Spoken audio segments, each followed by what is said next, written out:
I was looking for a tool that would assist in giving me clean caulk lines. And after research, I narrowed it down to these two, the Cramer toolkit and the Peony toolkit. Though both kits offered a variety of finishing apparatus, in the end, I went with Peony based on my budget, and this is what it looks like.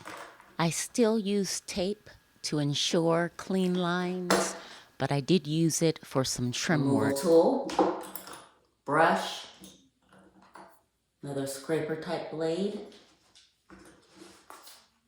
and then different caulking apparatus. As you can see, I've used them quite a bit